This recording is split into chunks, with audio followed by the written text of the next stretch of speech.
Good evening, everyone, and thank you for coming. I would like to call the meeting to order. And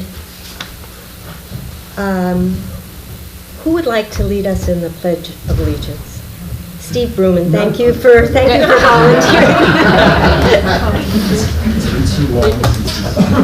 I'll hand it to Betsy. Oh, come on. Come on, you guys. I'll pledge I pledge allegiance to the flag of the United States of America and to the republic for which it stands, one nation, under God, indivisible, with liberty and justice for all. Thank you.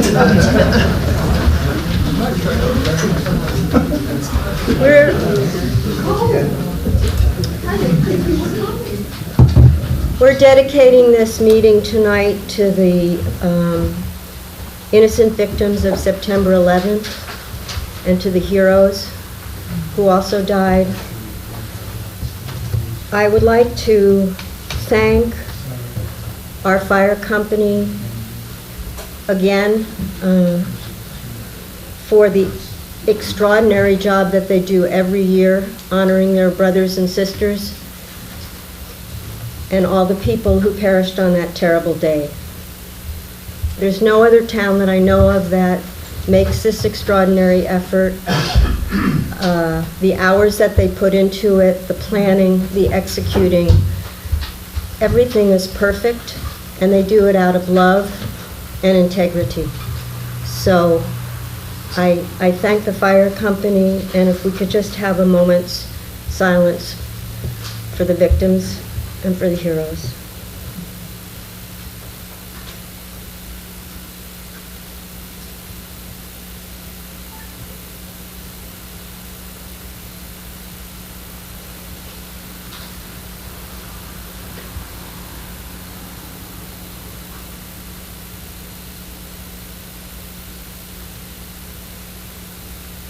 Thank you. Rita, the roll call, please.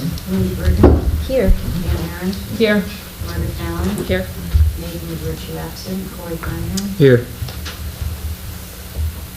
I'd like to make a motion to approve the agenda. Second.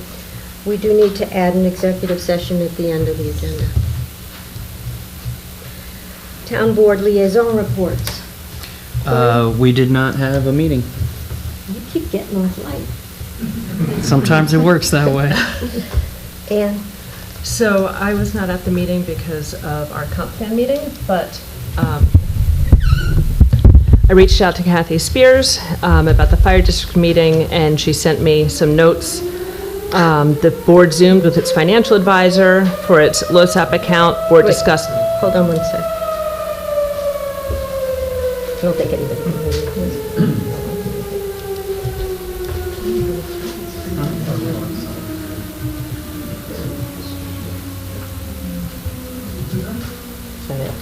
I think so. I'm not Okay. sure. Board discussed possible updates to the present program with the advisor as well. Board recently adopted a resolution declaring some firematic items obsolete. All items will be auctioned. All vehicles have been serviced. UTV will be serviced in the fall. Assistant Chief Cyril has submitted a letter of intent to the Leary Foundation for a grant to build a bailout tower on fire district property, which will be used for training by the fire company. Board discussed Stanford's NDP response to Pine Plains for priority 3 and 4 calls. District is almost at the end of purchases with the $250,000 Barrett grant for equipment. District budget workshop, September 18th at 7. Proposed 2024 budget has to be adopted by September 26th. District election is December 12th, 6 to 9 p.m. Jim Hamburger is up for re-election. Information on the 10% property tax break for volunteer firefighters resolution, which was previously adopted, it was given to Assessor Godovich. Adoption of the AFA law by the town board was discussed. New accountability tag system is up and running, and regular monthly meeting is September 19th. Thank you. At 7. Oh, thank you, Kathy. At the CAC, they discussed planning for Community Day, where they'll have a table. They invite everybody to stop by. And they were also planning for the new sign installation at the Stanford Wildlife Preserve in honor of Gary Lovett. And everyone is invited on October 7th at 10 a.m. Thank you, Margaret. The ZBA met last night and approved the 2 area variances that were up for public hearing, one for Ryan Manning and one for Joe Kiernan. Congressman Pat Ryan will visit Town Hall on Saturday. No, it's not Saturday. It's Tuesday, September 19th from 12 to 1.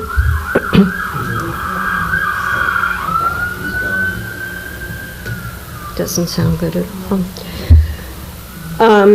From Tuesday, September 19th, from 12 to 1. It's a constituent visit, and he's available for assistance on Social Security, veterans benefits, passports, the IRS, any issue that you have that you'd like clarification on, or if you have a complaint, he'll be here to listen in person. The Burdick Park Committee will be going after a federal community development block grant. We're hopeful that this will make it possible for the development of Burdick Park as an ADA-compliant educational park with walking trails, all of that to finally be completed. Larry Brody came to see me yesterday or the day before. He's with the Dutchess County Department of Emergency Response, and they want to change the rec park address to Creamery Road, because a lot of people have trouble finding it on Noller Way, since there's a gate and you can't go through it. And then Noller Way will just continue, it's one-way going in, and then it'll loop around, I guess, behind Big Rock and come out. There's an existing almost dirt road, and so that will be Noller Way.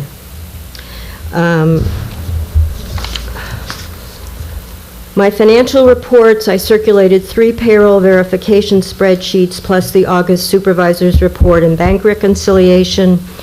As far as expenditures year-to-date, upon a line-by-line review of town expenditures, I've proposed a budget modification resolution to rectify some budget line overages. Nothing is substantial. Revenues, in many ways, we're doing exceedingly well with revenues at the close of August. The town clerk had a stellar month due to hunting license sales and the continued upkeep of dog licenses. And if your dog needs a license, please go see Rita or Doreen. Building permit revenue has improved, though research fees are still down. This ties into the larger problem, and really the most pressing problem, of mortgage tax revenue, which is way down. Mortgage rates are very high. We also have very little inventory in the town of Stanford to sell. However, I believe we'll be able to make up that shortfall due to interest we're receiving from the money that we have in New York class accounts, which is earning about 5% a month, and we're up in other areas. The other way that at the end of the year this can get rectified is if we don't spend all the expenditure money, then it's okay that our revenues are down if it's commensurate. But in any case, mortgage tax is really the big bugaboo this year. I think not just for us, but for all of Northern Dutchess and probably for the rest of the country. So I think I should just announce that as far as litigation, an Article 78 proceeding has been brought to the town, and therefore we have not been commenting on whatever has been going on Charwell Drive, and we really won't be commenting on it further because there is litigation. So, on that note, I would like to open privilege of the floor. Please just come to the podium, speak into the microphone, tell Rita Mary your name and address, and you have 3 minutes. Is anyone? Yes, Johanna.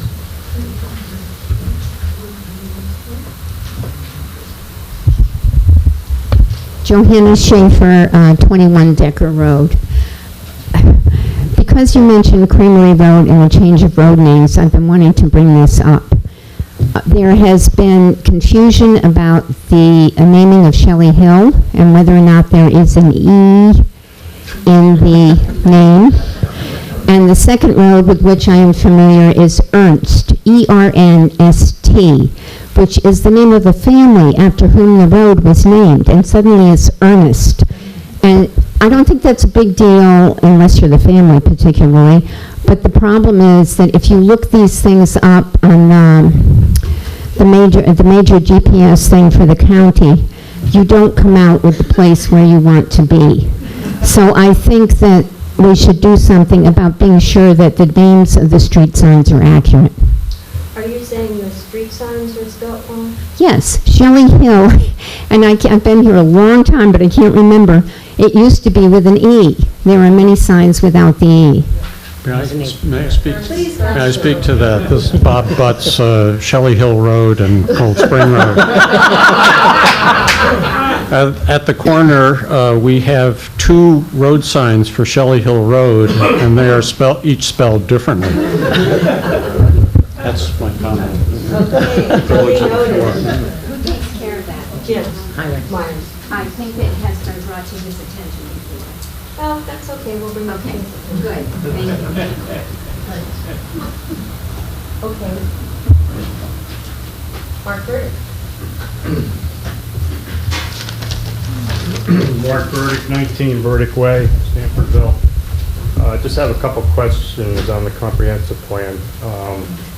I know the town board has eliminated the provision about whether the boards have to consider the comprehensive plan if it's adopted prior to zoning ordinance, but it's been brought to my attention that New York state law may supersede and may require that the various boards consider the proposed comprehensive plan immediately. So I would appreciate if the board would ask their town attorney if that is so. And I have the questions written down here, I'll submit them.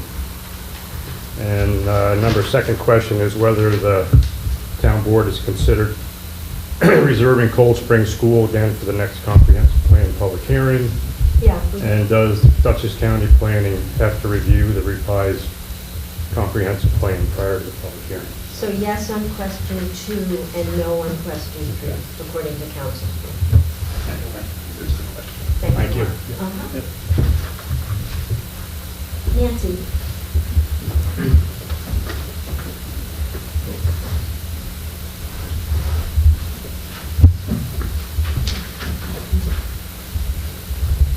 Hi, Nancy Kreisner, 458 Hobbs Lane. I wanted to just address the quite strong comments made during the last privilege of the floor at last month's town board meeting, alleging inappropriate behavior by the town supervisor with regard to the possible logging operation on Hobbs Lane. I helped draft and read the letter written and submitted by 13 of the many homeowners on Hobbs Lane who would have been affected by the logging operation, so I'm quite familiar with the situation from beginning to end. And I can tell you from beginning to end, what our supervisor did for us was listen to our concerns. She did not act against us, and she did not act against the homeowner. She helped us to understand what laws are in place and what laws are not in place with regards to logging. She facilitated a meeting with the forester who would have been in charge of the operation to help us understand the parameters of the logging, to help us walk the property, see the trees. The supervisor attended that meeting from start to finish. That meeting was not put in place to change the outcome of whether there would be logging. The supervisor told me to my face before the meeting ever began that the logging would go forward, that stopping that was not the purpose of the meeting. What the forester did was help us to understand how the operation would work. He was very generous with his time. He answered all our questions. Wendy facilitated that, and we were all very grateful to that. That the logging operation has not gone forward is not because of anything the supervisor did or did not do. I can't tell you why it has not gone forward, but I can tell you that she operated as I believe a town supervisor should. Whether it's one homeowner, whether it's one resident, or whether it's 13 or more, such as in my case, I believe a town supervisor should listen to the residents of this town and respond in a way in which we know that we are being heard. Whether or not the result is something that we want to hear, and in my case it was not, we knew that we were listened to.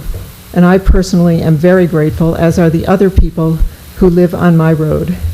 And with regard to Corey, as it is, becoming a member of the town board, I believe part of what a town supervisor or any leader is supposed to do in his or her job is to recognize talent, to recognize people who want to serve, who have a level head and can speak to the issues. And that's what Wendy did. She saw in Corey, within that situation, the opportunity to bring forth a young person who might come to serve this town. And I commend her for that, as I would commend any leader. So thank you very much for being who you are, for serving this town well with integrity. Thank you.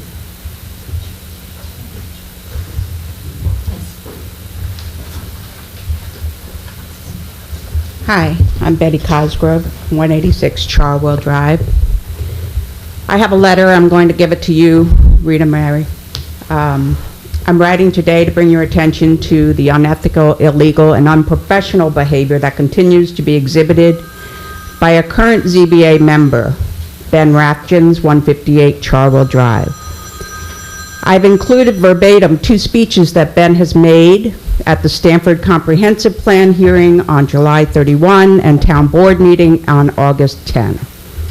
You will refer to these speeches, which are written here, to see why his words should stand as cause to remove him from the ZBA. First, at the Comprehensive Plan hearing, July 31, Ben got up to speak and professed his belief that the town government, both the board, supervisor, CEO, et al., and town neighbors, both comprehensive planning committee, neighbors filing complaints about Ben's illegal business operations, that both should not have a right to tell him to do with his property.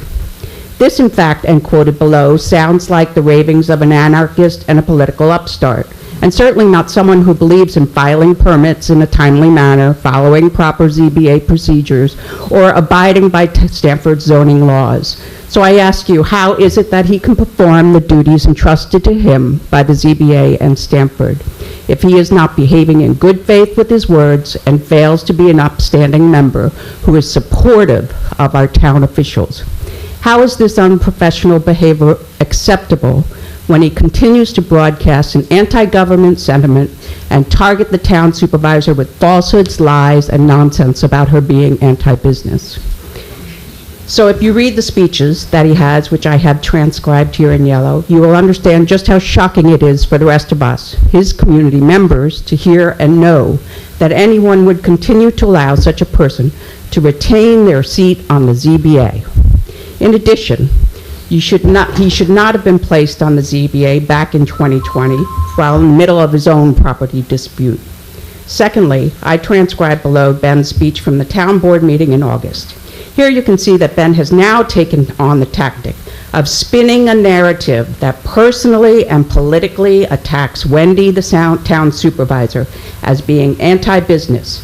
He uses false information, as we have just heard, and lies because he is angry that his business plans in his own backyard are being thwarted by over 20 neighbors with legal pending action. Ben doesn't use his own zoning problems as an example when speaking at these town meetings. Instead, he speaks about other businesses being challenged to operate, such as the logging situation or stop sale of a property or pizza or other restaurant businesses, or a drone to spy on properties. It's all hearsay. The examples that he uses are not based in fact or his own personal experience, and frankly, this is none of his business. If this, the professional behavior of someone privy to making decisions at the ZBA business meetings when it comes to our property, is someone you want making decisions when it comes to our property, I think not. He tries to use examples of alleged overreach and interference by Wendy, the town supervisor, saying she is at fault. The fact is that Ben has his own zoning issue and perhaps feels angry. I'll take your time. Can I give her my 3 minutes, or? Generally, we don't do that. If you want to get up and finish your speech, you can do that, but... I think. And perhaps feels angry, so instead uses made-up stories or diversions to create a kerfuffle on how we should mistrust our town's governance. I think we have to stop. Okay. Okay, thank you. And your letter can be... I can't hear you. Your letter can be included in... Oh, sorry. Your letter can be included in the minutes if that's what you wish. All right. But the essence of the letter is that I'm asking you to remove Ben Rathens from ZBA with more supporting evidence. Thank you.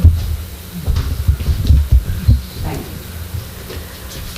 you. Anybody else want to speak Diane? Yeah?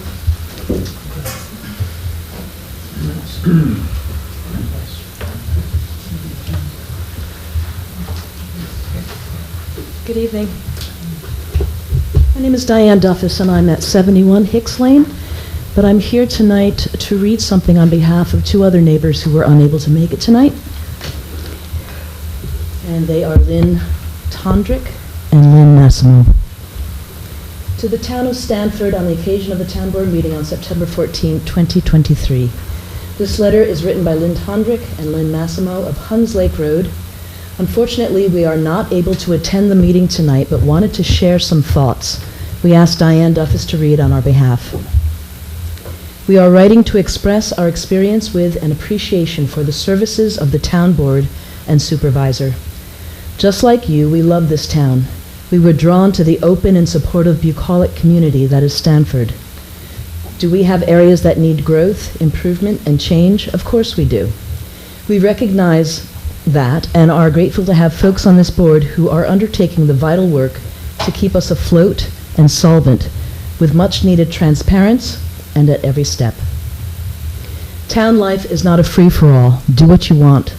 There are plans and rules and taxes and speed limits and lots of things that we may not love, but we recognize are crucial to a healthy, livable town that values everyone in it. We've had the pleasure to watch an even-handed, inclusive, respectful approach to leadership as demonstrated by Wendy Burton.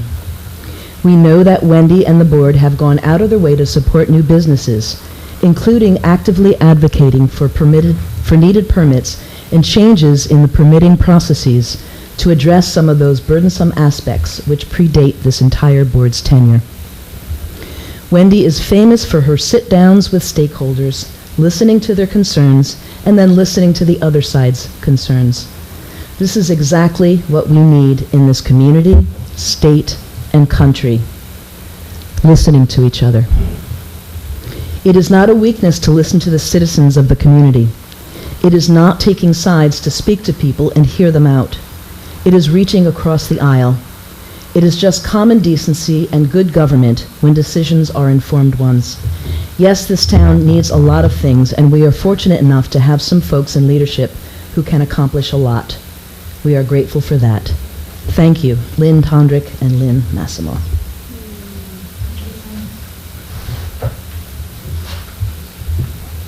Does anyone else want to speak? Yes, Kathy?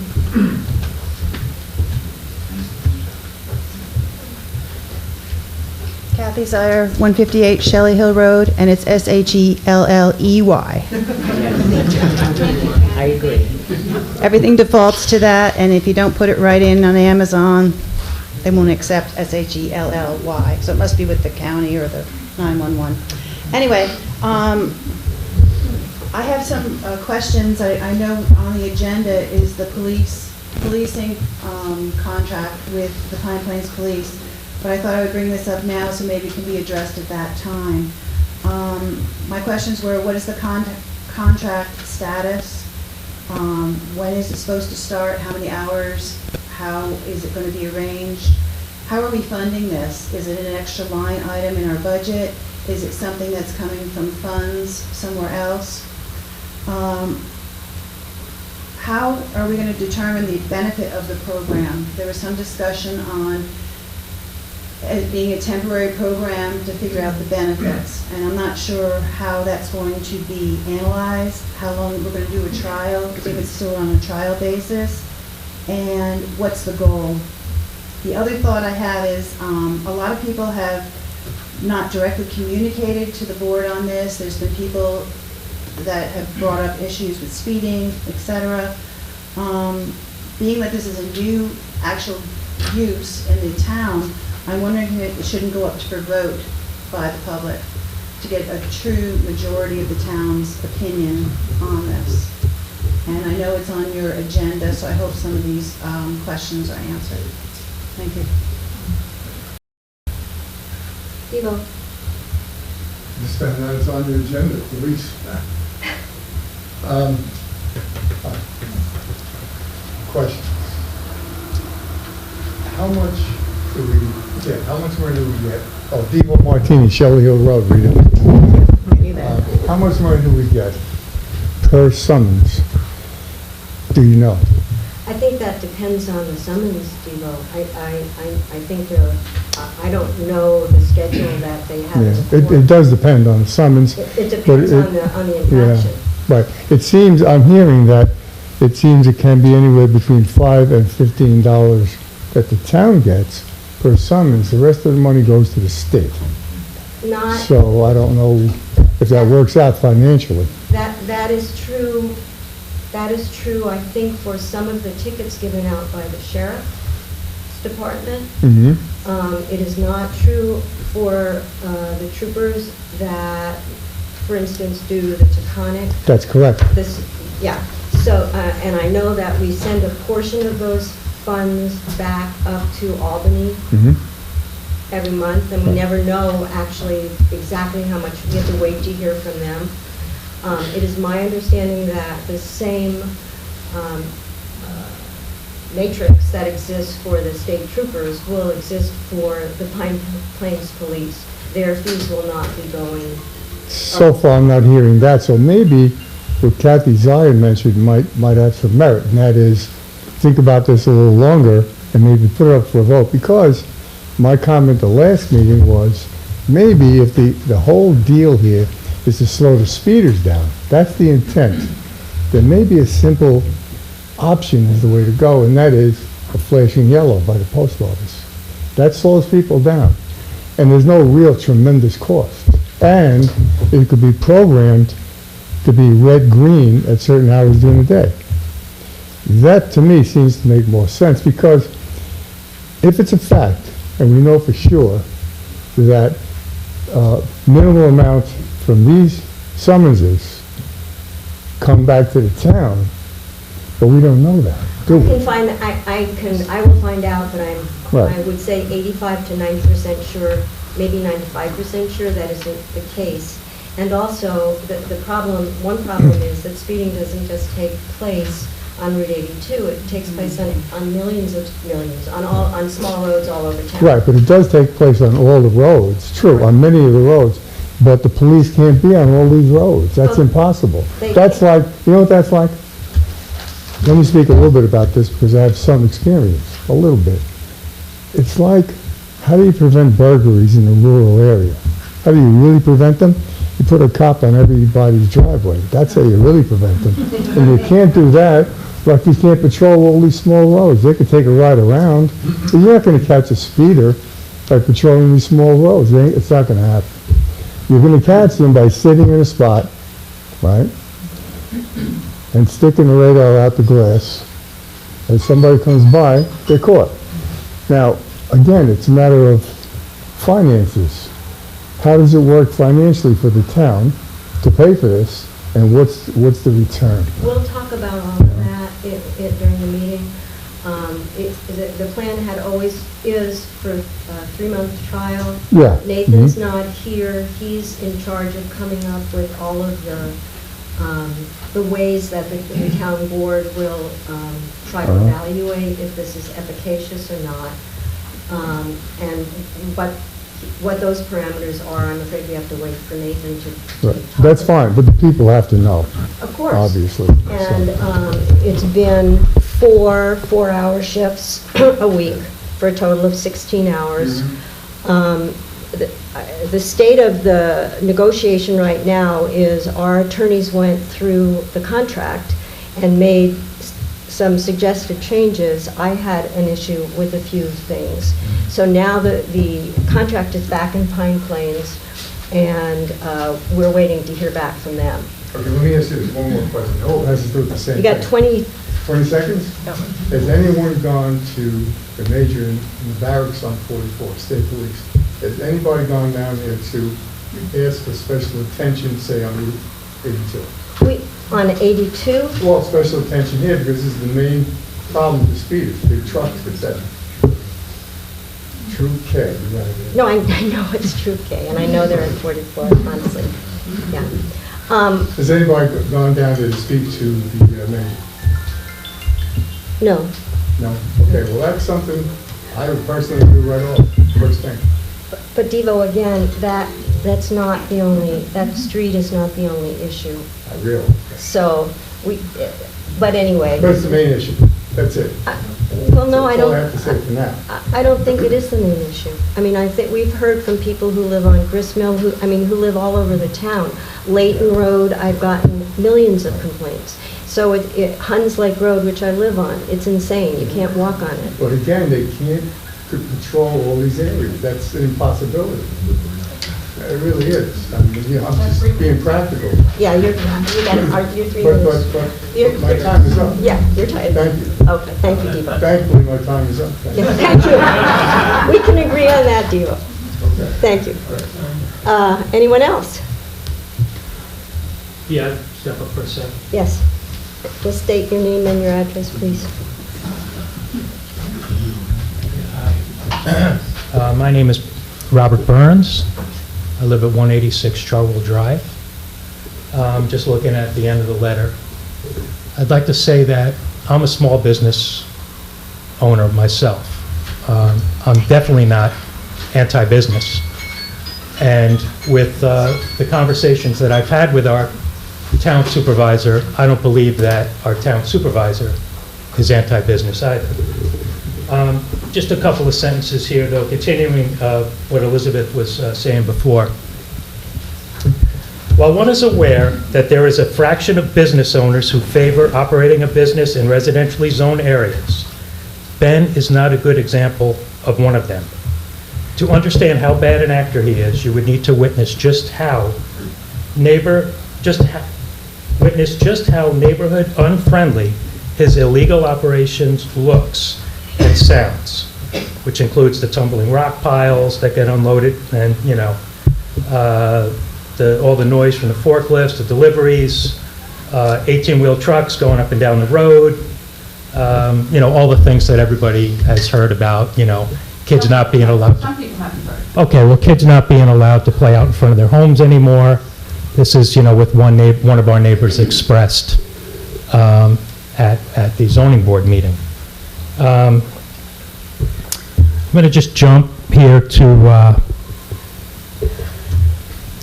so if Ben is an honorable, respectful, and professional representative of the ZBA, then his behavior should comport with the goals of that job, which is meant to serve the needs and legal zoning laws, serving the good of the citizens of Stanford, but it does not.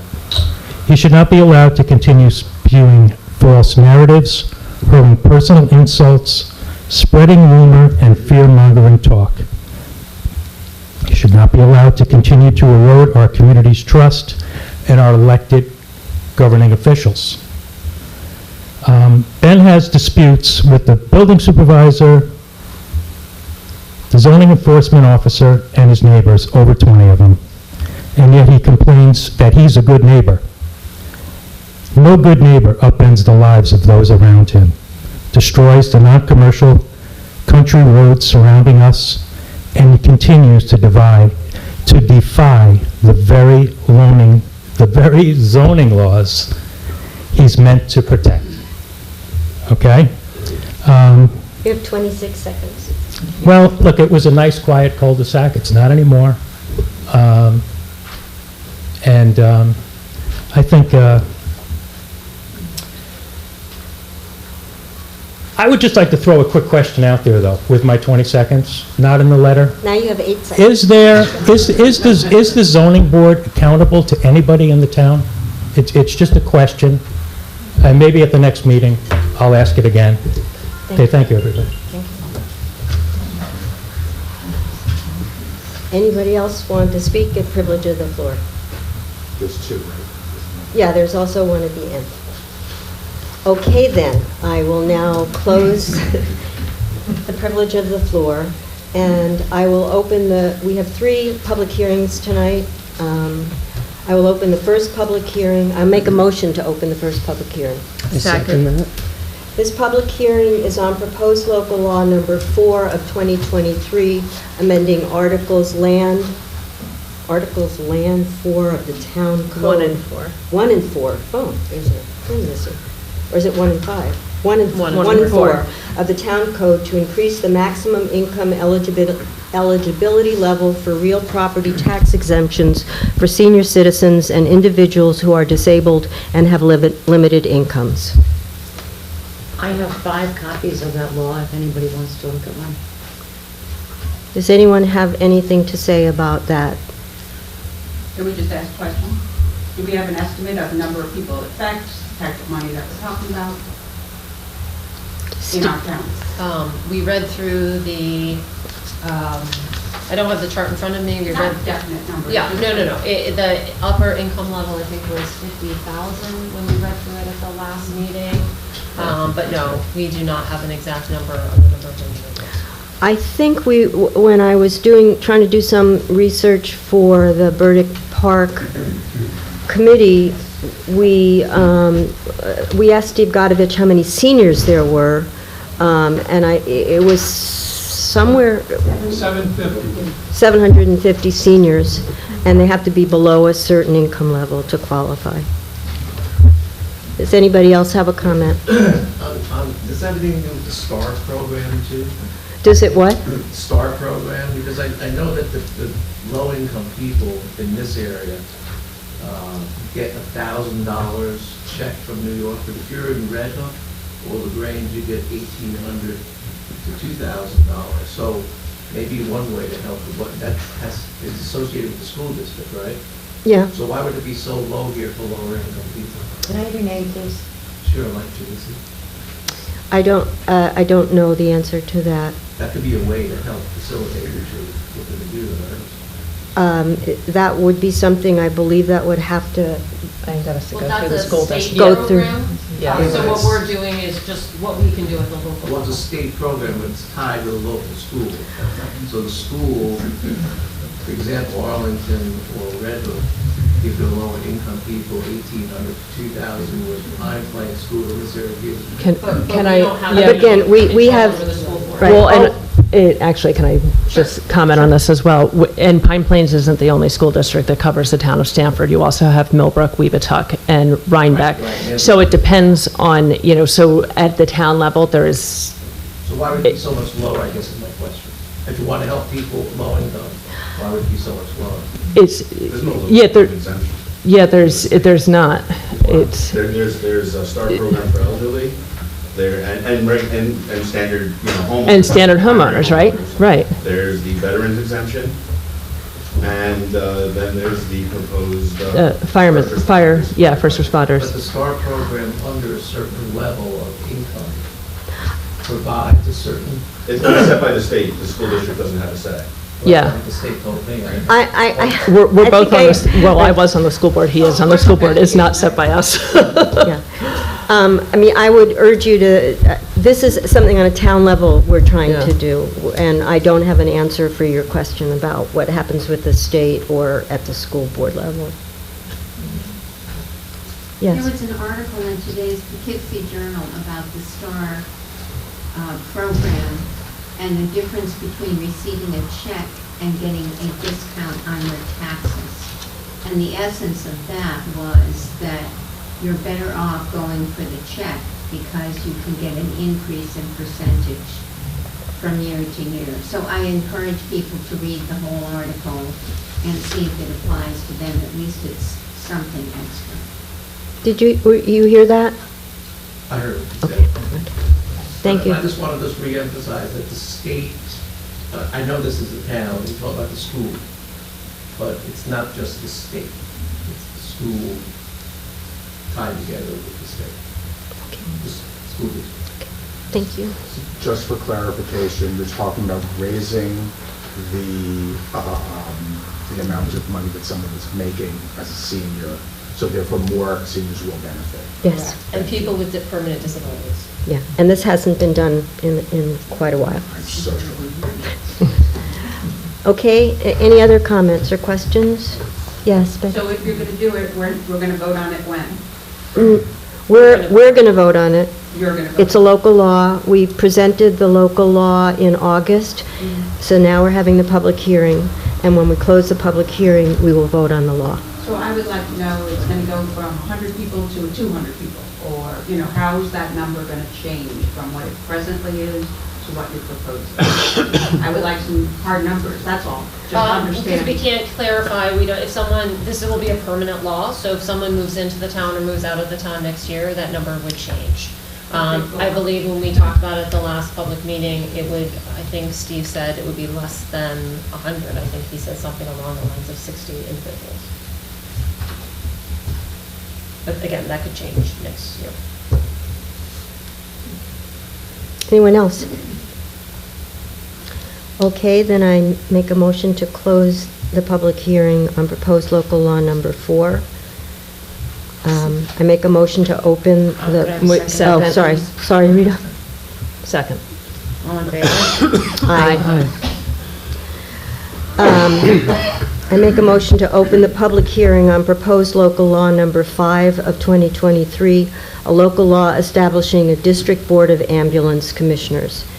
And this has been a lengthy process, but we have moved to create an ambulance district so that the burden of that budget will not be taken out of the fire district's yearly budget. It was untenable for them to carry it because of the 2% tax cap, so it basically ate up their budget. So with consulting with their attorney, it was proposed that we create a separate ambulance district, the same way we have a separate library district and we have a separate fire district, so that the taxes the budget line will show up on a separate line.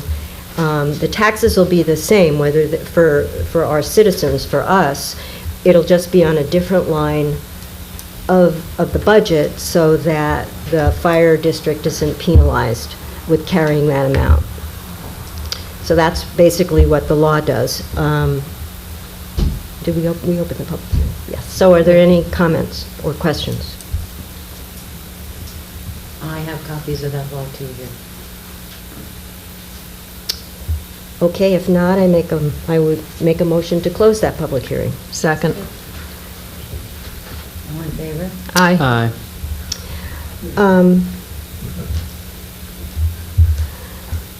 The third public hearing is to approve an application for a community development block grant for Burdick Park. The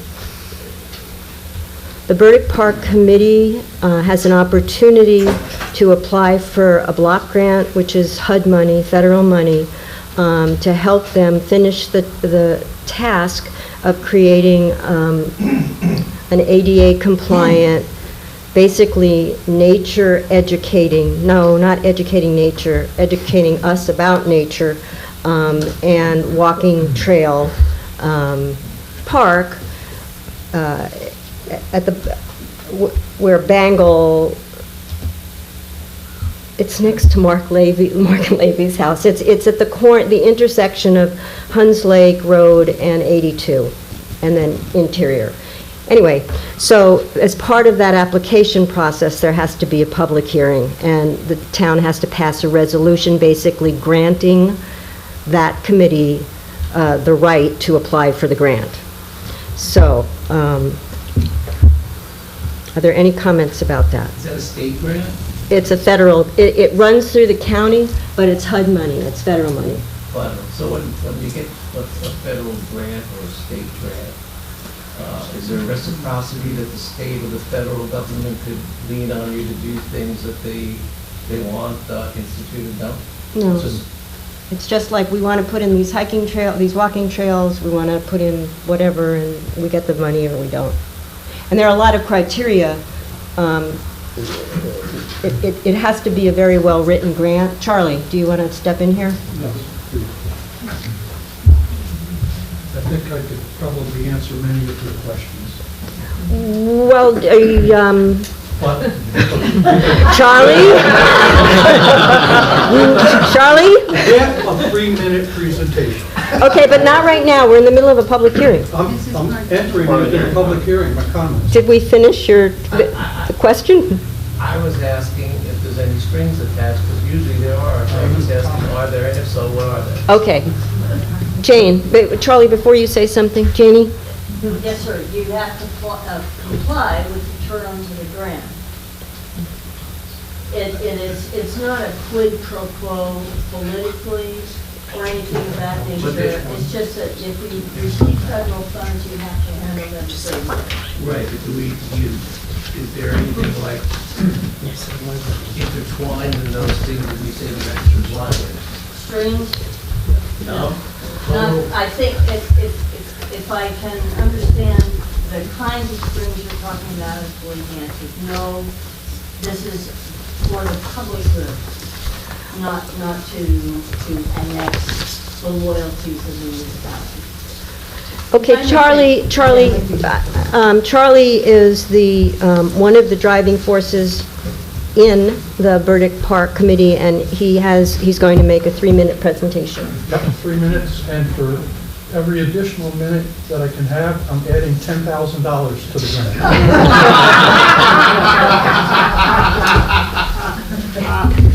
Is that okay? So you just set the price, 10,000. Before I begin, let me Charlie, you need to speak into the mic. Okay.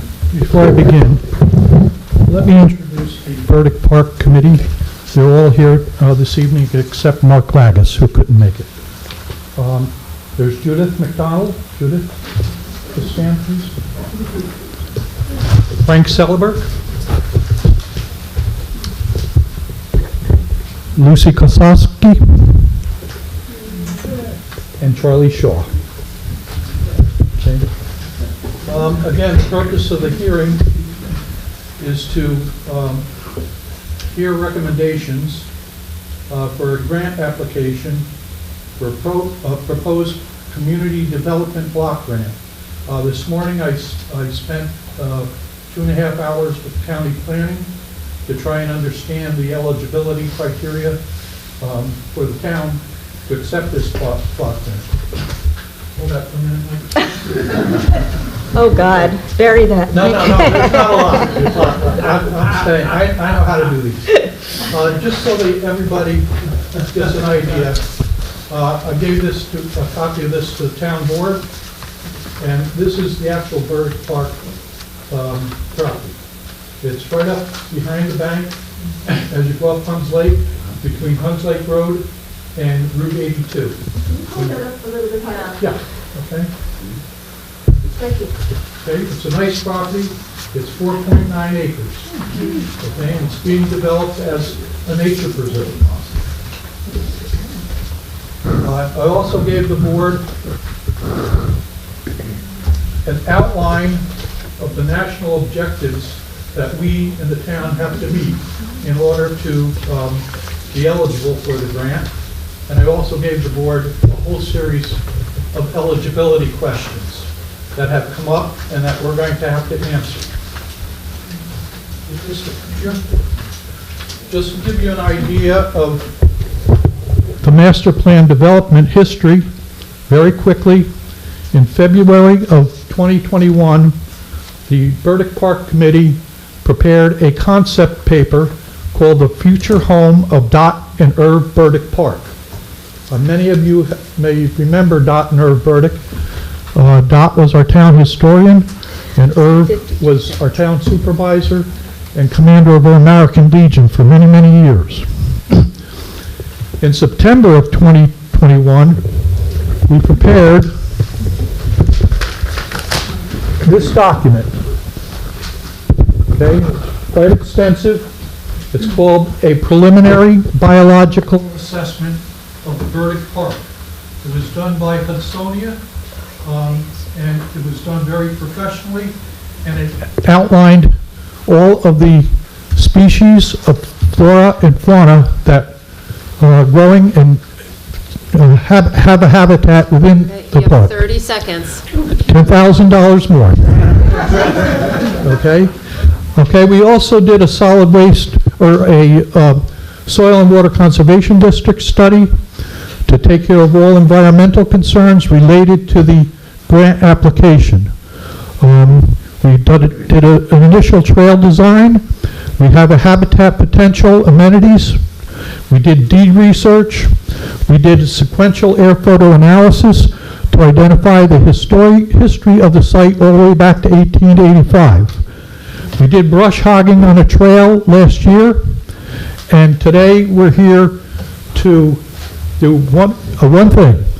Ask the town to pass a resolution authorizing the Burdick Park Committee to prepare a grant, a community development block grant. We're looking at developing the park now even further to the tune of initially $75,000 to $125,000. Okay, so I can still take 2 or 3 more minutes, and we'll be up there. But I'm almost done. I'm almost done. Okay. I'll take his 2 minutes. The requirement is that a public hearing by the town and a resolution authorizing the application be prepared and be considered, and it needs to be done this evening, unfortunately, this evening, and because a letter of intent has to be in with the county planning department by September 27th. It doesn't give us much time. A letter of intent outlines our purpose, outlines what we intend to do, and that will be reviewed for whether or not we qualify. Our biggest issue here for qualifying is to begin construction of a boardwalk in the park. All parks and all nature preserves in northern Dutchess County do not have boardwalks. That means they're all trails, footpaths only. That becomes very difficult for our seniors and others to go out and enjoy nature, go out and enjoy flora and fauna, wetlands, and other amenities provided by such a preserve. Unfortunately, the full application has to be in by October 20th. This does not give us much time to get this go. There'll be a review by the planning Okay, department. I'm going to cut you off. Sure. Okay, because I do think the board, because we have heard about the grant. Oh, you have? So I Okay. do want to say, is there anyone else who wants to speak on the issue who maybe has questions? Okay. Yeah, John. My question is, having a boardwalk is great for the seniors. Having a path, you can just take a brush hog and brush hog it. With a boardwalk, then you have to spend time on the sides, preventing the growth of flowers and weeds and stuff like that on it. Oh, but Who's going to pay for that? John, we're not discussing the intricacies of the actual okay. plan. We're just, actually, this hearing is so that we can either just approve a motion to let them go forward to apply for the grant. Good idea. Mike?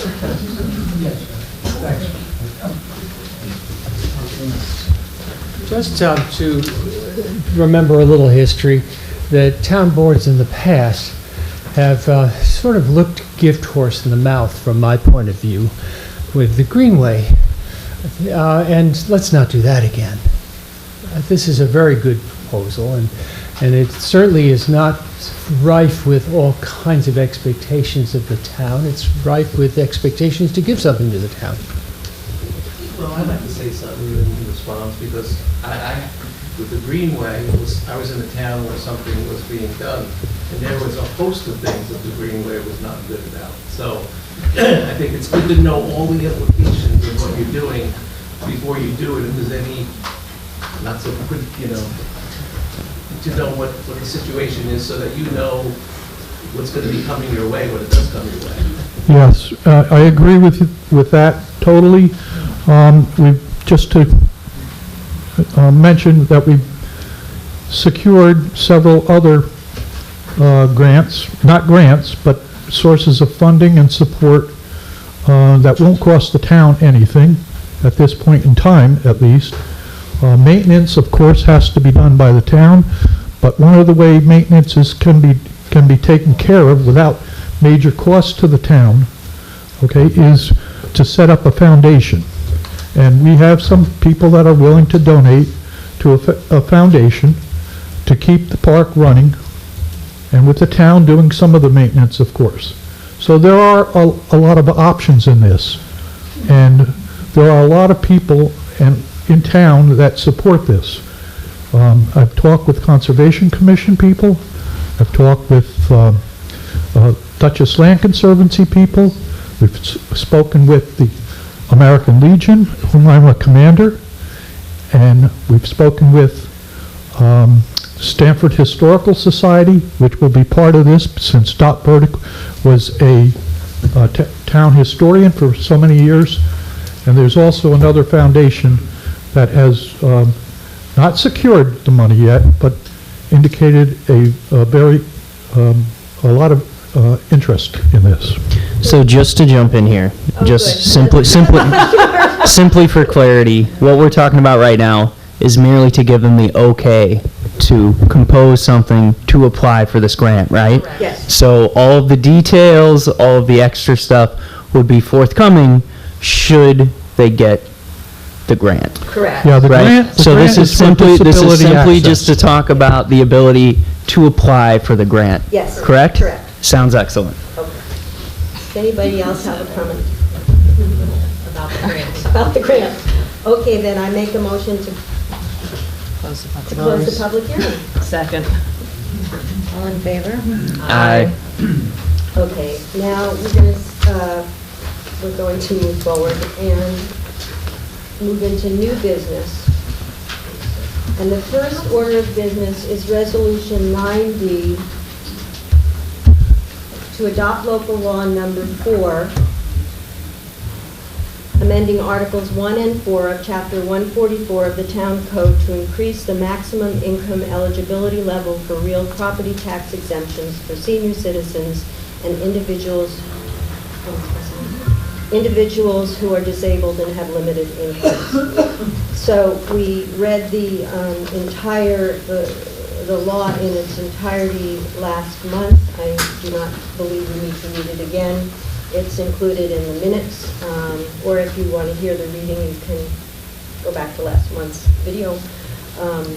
But Betty, that just for your knowledge, the last page is the percentage of increases. That would be helpful. Yeah, and Rita has a copy of it. So I make a motion to approve. I second. Wendy Burton, Yes. Ann Arent, Yes. Margaret Fallon, Yes. Nathan LaBerge absent, Corey Flanagan. Yes. And I got a very heartfelt email from a disabled senior last week, just saying how grateful they were that we were paying attention to them living on limited incomes and what they're facing financially. Next item is Resolution 9E of 2023, Local Law Number 5 for the year 2023, a local law establishing a district board of ambulance commissioners.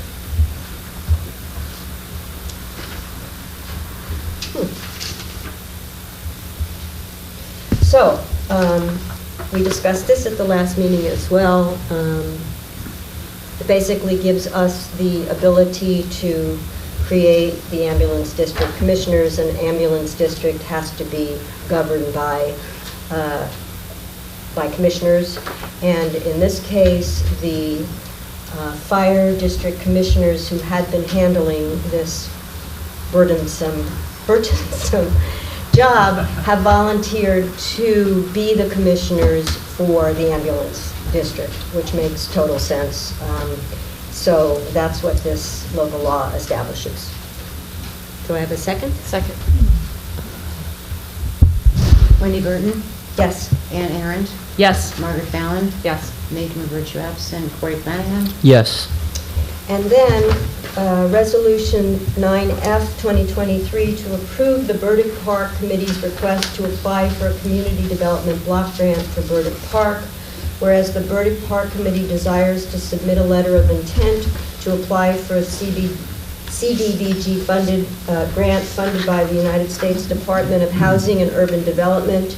And whereas the town board of the town of Stanford supports this effort enthusiastically, now therefore be it resolved that the town board of the town of Stanford grants permission to the Burdick Park Committee to submit a letter of intent to apply for a community development block grant, and be it further resolved that if the letter of intent is granted, that the town board of the town of Stanford further approves the Burdick Park Committee to move forward with submission of the grant proposal. Second that. Wendy Burton, Yes. Ann Arent, Yes. Margaret Fallon. Yes. Nathan LaBerge absent, Corey Flanagan. Yes. Rita, would you like to discuss item number 4? Oh.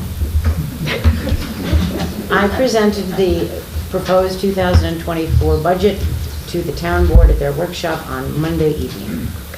We passed a local law, actually when I first came into office 4 years ago, that set a rule that the town board had to pass the budget for the next year before the election cycle. And we did this specifically, so what happened 4 years ago, where the budget was changed after an election was lost, can never happen here again. So because of that, we're on an enhanced schedule, which is actually pretty awful, but we did it to ourselves because we thought it was important to put that into law. So I think later on, do we discuss the budget workshops? Yeah, I won't go into that right this second. So thank you, Rita, for having done that. And it was a wonderful presentation. There you go. It was very good. She did interpretive dancing. Yes. I wish that had been videotaped. Okay, the Pine Plains Police patrol contract discussion. Basically, there's right at this point, there's not a tremendous amount for us to discuss, simply because we're waiting to hear back from Pine Plains about the contract. Can I say a couple of just basic Please do. questions? Because it's Yeah. Nathan's baby and he's not here, but he's, Yeah, he's definitely working on a plan. It is a 3-month probationary period, and then we're going to seek feedback from the town for people who, do they see a reduction in speeding? Do they feel safer? So part of it will definitely be very much based on numbers, but part of it will also be qualitative. Are people happy with it? Do people like it? Do people dislike it? Do people feel that their quality of life has improved? We do expect that there might be challenges. We're not going to get a response from every single person in town, but we're hoping that we will be able to get enough responses of people reporting how they feel, either positively or negatively. That's why we're doing it as a temporary process. I would say, though, just to be clear, it's not, we're not embarking on this as a money-making endeavor. It's very possible that it will not pay for itself. It will have to be a line item in the budget, and the board or a future board will have to make a decision if that is a good use of taxpayer money. So while it is certainly important, what percentage the town might or might not get from future tickets, and they'll definitely take that into consideration. There'll be a lot of other issues that they'll have to try to wade through and figure out once the 3-month period is over. So as Wendy said, our lawyer, their lawyer, they're trying to figure out all the last minute details, but there's movement. Things are happening. Okay. Thank you, Margaret. I make a motion to appoint Margaret Lara as bookkeeper, retroactive to June 12, 2023. Charlie, thank you. Take care. Thank you. When Kim Acard resigned, she trained Margaret, there was overlap, and then Kim left, and Margaret works full-time, and we had an oversight and did not appoint her legally or technically. So we're doing it retroactively now. I'll second. All in favor? Aye. Aye. All in favor? Aye. Thank you. Resolution number 9A to establish a zoning commission. We have talked a lot about when a comprehensive plan is passed. The next step is to establish a zoning commission, which will examine our totally outdated zoning code, which dates back to 1982, and if I'm correct, was basically lifted from a town in Westchester and dumped into Stanford and just accepted as the zoning code. It's very old. We have seen that there problems arise from its porosity. I made that word up. It sounded legit. Sounded good though. It basically needs a total look over and rewrite. So I would like to make a resolution establishing a town zoning commission. At a meeting of the town board of the town of Stanford, held at the town of Stanford Town Hall on, what is this date? Because that was our original date of it. On September 14th at 7 o'clock, Supervisor Wendy Burton called the meeting to order, and she, seconded by Councilperson Margaret Fallon, moved the following resolution. Whereas the town of Stanford is in the process of updating its comprehensive plan, and whereas once the comprehensive plan is adopted by the town board will need to update the town zoning laws to ensure they are consistent with the updated comprehensive plan, and whereas the town board wishes to create a zoning commission to serve in an advisory capacity to review the town zoning law and recommend changes as warranted by the revised plan, and whereas the establishment of a zoning commission to advise the town board on recommended changes to the town zoning law is a Type 2 action under the New York State Environmental Quality Review Act, and therefore is exempt from environmental review, and now therefore be it resolved that the town board hereby establishes a zoning commission to consist of 5 members to be appointed by the town board by separate resolution to serve terms as determined by the town board by separate resolution. And be it further resolved that the town board authorizes such zoning commission to review the town zoning law and the revised comprehensive plan, and to make recommendations to the town board on the provisions of the town zoning law that need to be updated and/or amended in order to ensure consistency with the revised plan. Second. There's a lot there. I'm sorry, who seconded that? I did. Thank you. Oh, yes, you did. Uh, Wendy Burton? Is there any discussion? So is this just board discussion, no much, nothing, nobody? Correct. Correct. Yeah. Okay, this is already done deal, okay? This There's is no not, public this is, discussion? this is board, Yeah. the public comments are closed right now. We're just doing our town work, so this is board discussion. Wendy Burton? Yes. Ann Arend? Yes. Margaret Fallon? Yes. Nathan LaVertue absent. Corey Flanagan? Yes. Okay, resolution number 9B, New York class account for highway fund. Resolution 9B to establish a New York class account for the highway fund number 837720, whereas interest rates are rising substantially and it is sound fiscal management to take advantage of these increases, and whereas the current highway fund is held at the Bank of Millbrook where the interest rate is only 0.2%, and whereas the current rate of the New York class account is approximately 5%, now therefore be it resolved that the town board of the town of Stanford authorizes the town supervisor to establish a New York class account for the highway fund. Be it further resolved that the town board of the town of Stanford authorizes the town supervisor to transfer $400,000 from the account 837720 into the newly established New York class account. Second. I second that. Is there any discussion?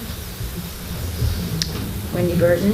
Yes. Ann Arend? Yes. Margaret Fallon? Yes. Nathan LaVertue absent. Corey Flanagan? Yes.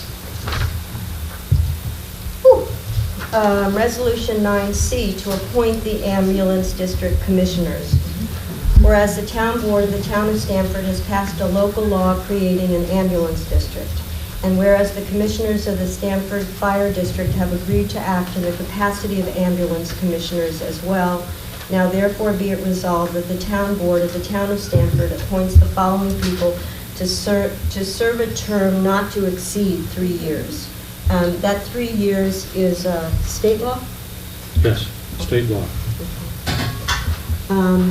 And these appointments are going to be staggered as the fire district commissioners are also staggered. So at this iteration, at this time, with the commissioners being who they are, I would like to appoint Dennis Smith, whose term expires in December of 2023. 26. And then if he... Or as a commissioner. The terms of the ambulance commissioners are limited by statute to 3 years, so it can't extend for the full term, but at the expiration of this initial partial term, then he can be appointed for another 3 years, and it'll correspond with his expiration date. So this term will end in this December. Yeah, these terms will, as near as possibly, match the current terms of the fire district commissioners. So, and Dennis Buchall, again, well, his is expiring in 2024, but he's going to have to resign because of his judgeship, but for now, we can appoint him because he is a commissioner right now. Yes. And then once he resigns, they'll deal with that. Then someone can be appointed to fill out the remainder of his term. The fire to keep district will to do keep that. the same schedule. Right. Tim Gifford, and his term expires in December of 2024. Darren Bonacore, whose term expires in 2025, and Jim Hamburger, whose term expires in 2023. So then as the fire district replaces their commissioners, this board will then move to appoint them to the ambulance district. Okay, second. Second. Any discussion? Wendy Burton. Yes. Ann Arund. Yes. Margaret Fallon. Yes. Nathan Richard absent. Corey Flanagan. Yes. And again, I want to thank the Fire District Commissioners for taking this on. Resolution 9G is budget modifications. Where, here, I can read this. Make me read the numbers. Whereas the town of Stanford has expenditures for the adopted 2023 general fund budget line that will exceed the amount of fund available in these certain budget lines, and whereas the general fund will have funds available in other lines and needs to transfer such funds to provide for expenditures. Now therefore be it resolved that the town of Stanford Town Board hereby amends and transfers from and to budget lines listed below for fiscal year 2023. Account number, I read the account numbers? You can just say ending, I mean, this. Okay. Account ending in 0011110-11, court help, there's an increase of $81. And in the account 067989-40, the special event committee, there's a decrease in $81.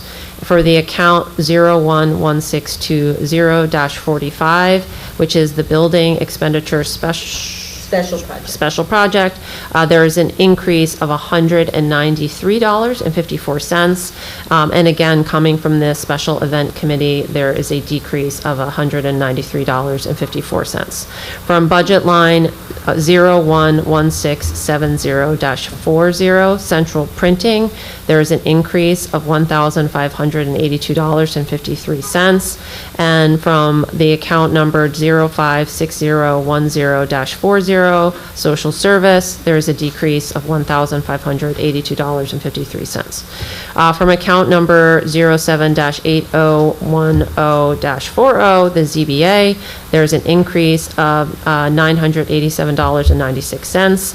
And then from counting budget line 07-8011-10, the zoning commission salary, there's a decrease of $987.96. And then from budget line or account number 07-8510-40, the community garden, there's an increase of $305.17. And then from line 07-8020-10, the planning board salary, there's a decrease of $305.17. So the total fund general increase is $3,150.20. Second. Okay, second. Second. Wendy Burton. Yes. Ann Arund. Yes. Margaret Fallon. Yes. Nathan Richard absent. Corey Flanagan. Yes. It was brought to our attention by Katrina Gore, who is senior clerk in the building, in the zoning and building office,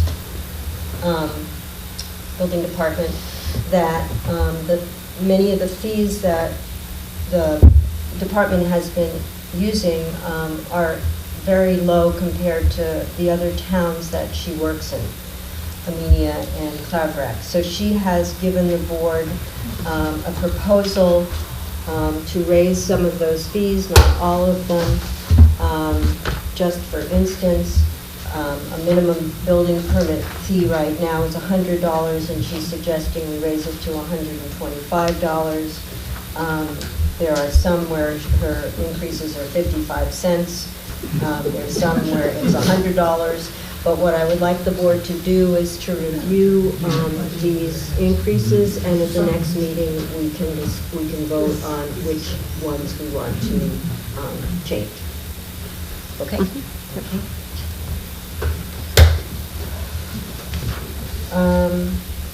Comprehensive Plan Workshop, the next one we will hold on Tuesday, September 19th at 7 p.m.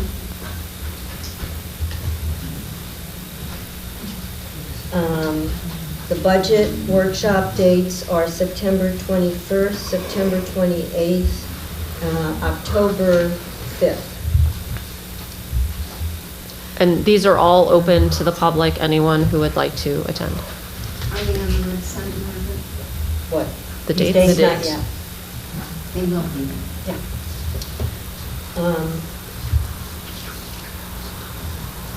I'd like to make a motion to approve the minutes of July 31st and August 10th. I second that. All in favor? Aye. And could I add, thank you, Anne. You're welcome. Yeah, she saved Oh. your butt. Big time. Approval of the abstract number 9 for September. The general fund expenses were $135,162.04. Highway fund was $123,500.76, and the Bengal lights is going down because of the LED lights, is $857.51. Second that. All in favor? Aye. Okay then, I would now like to open up the second privilege of the floor.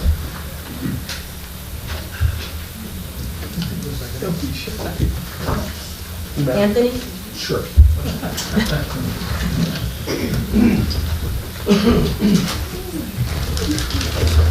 Anthony Sarnicola, 25 Huns Lake Road. So I'd just like to say a couple of things about Dot and Irv Burdick Park.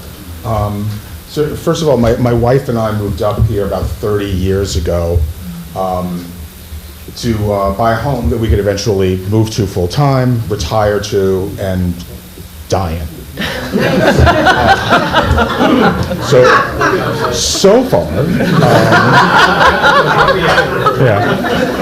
far we have moved here. One of us is retired here, and one of us is going to be working until the day I die.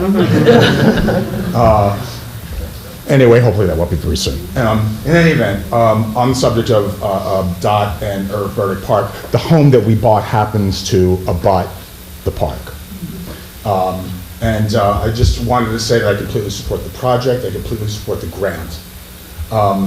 As I said, the park is adjacent to my property and some of our neighbors. Mark Lagus, for instance, is a very odd-shaped piece of property. It's a beautiful wild plot of natural wetland. And this is always something that I hope we would do there. I always hope that we would preserve this land in this manner. And I'm also very pleased that we're using this land as a public memorial to longtime multi-generational residents of this town. I would also like to point out that this almost didn't happen.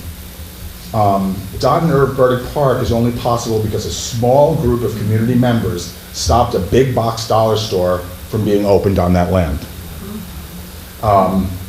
While we all agree that this town can use amenities, a dollar store is not one of them. Honestly, how much cheap underwear and junk food do we need? And look, the store would have increased traffic in town, it would have attracted strangers from other towns, and it would have destroyed a natural resource in our town. It should never have been left up to a small group of this community. It should have been stopped by policy. It should have been stopped by zoning. This is why I support the comprehensive plan. Because the comprehensive plan is designed to protect the resources and protect the people of this town while still supporting individual workers and small businesses. So please keep that in mind when you go visit Dot Burdick Park. Thank you very much. Thank you. You didn't even use up your 3 minutes. Don't tell him that. I could talk some more. Ben? Ben Upton, 158 Charwell Drive. Just wanted to briefly comment on what Ms. Cosgrove said. I take my position very seriously at the ZBA, and my personal beliefs about limited government really have no bearing on what the laws. We rule on what the laws and only what the laws. Regarding the comprehensive plan, just wanted to echo what Mark had mentioned regarding other boards viewing the plan before it goes to vote. I think it's important, the planning board, the zoning board deal with all the issues that are in that, and I think it's important for those boards to view that before it goes to vote. Thank you. I would just say that Like both the zoning board and the planning board were given ample time, like over a year, to review the plan, and we received some comment. I don't even remember, I don't think we received comments from anyone, but the time was definitely there. I understand what you're saying, but the plan has undergone, per recent workshops, significant changes, and it's always important to view the most recent, the plan that is going to be, I mean, you wouldn't send it, you wouldn't vote on it without sending it to the lawyer. Why vote on it without sending it to the proper boards? We're not sending it to the lawyer. What we're doing is having a public hearing, and the plan will be available for the boards and everybody else to review before the public hearing, and we will listen to comments again. Okay. Thank you.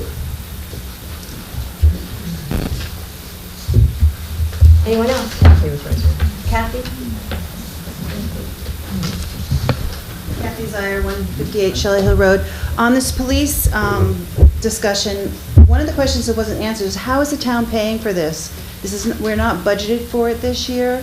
So how is the money going to be available? And secondly, is it already being put into the budget for next year? We will have to put it into the budget in case we move forward with it, and we will offset it with revenue, so it will not add anything to the tax percentage. And if we decide not to go forward after the 3-month trial period, then those monies won't be used. Right, but how are we paying for it this year? Well, I don't even know if we're going to get to start it this year, considering that it is already mid-September. But what did we say it was, $1,200? $5,000? About $5,000.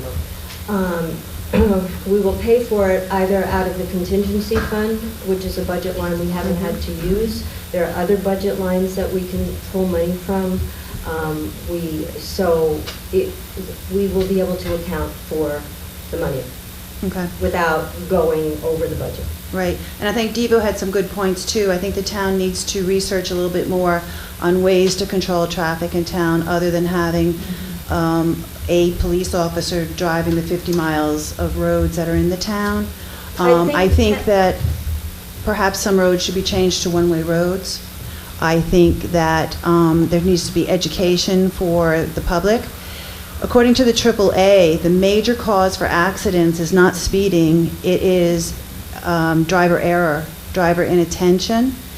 And they also claim that with speeding, statistically, if you're hit by a car at 40 to 45 miles an hour, it's a 50% chance of a fatality. At 30 miles an hour, it's 25% chance of a fatality with a pedestrian accident. Our roads are not designed to be walked on safely or bikes being ridden on them. I grew up in this town, my kids grew up in this town, and were never allowed to ride their bicycles on the roads. The shoulders are inappropriate, and in fact, when John Hughes was here last week, a comment was made about bike riding, and he says, I wouldn't ride on your roads, I take my bike to the rail trail. So I think that besides having this, perhaps maybe some one-way roads, one-way streets, cut down traffic, I don't know, because that's going to cause a big commotion, which way do we go? But I don't know how much, I'm not sure how much this is going to do, but that's my opinion. I appreciate that, Kathy. I think we had an incredibly robust discussion at the August meeting where the people who attended this meeting, and you were there, it went on for 40 or 45 minutes. And a lot of questions were asked, and a lot of questions were answered, and from where I sat, because we didn't participate, there was a lot of enthusiasm for at least trying this out. Right. And so I think that there are other things to look into. I don't see those things as conflicting. At one point, it came up about turning roads into one-way roads, and it was not a simple thing to do. Correct. So all of those things could happen moving forward. There was nothing that the police were going to be doing about people riding their bikes, or choosing to ride their bikes in the road or not.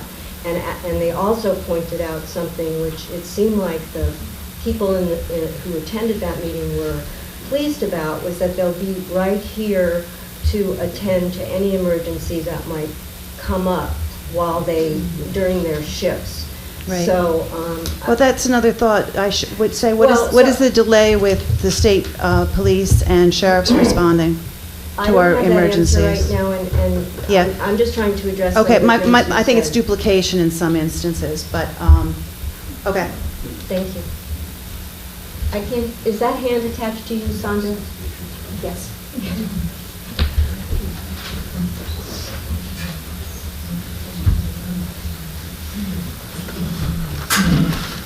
My name is Sandra Bilski. I live at 4 Aberdeen Lane, Stanfordville, New York. And I moved into this town in 1976 and have lived at that same address for all that period of time. Most of the time I worked either in Poughkeepsie or in Dover or Wingdale, New York, and I drove back and forth each day. And I felt very lucky that I had a car that worked and that I was able to have a job that would pay me to be able to do that.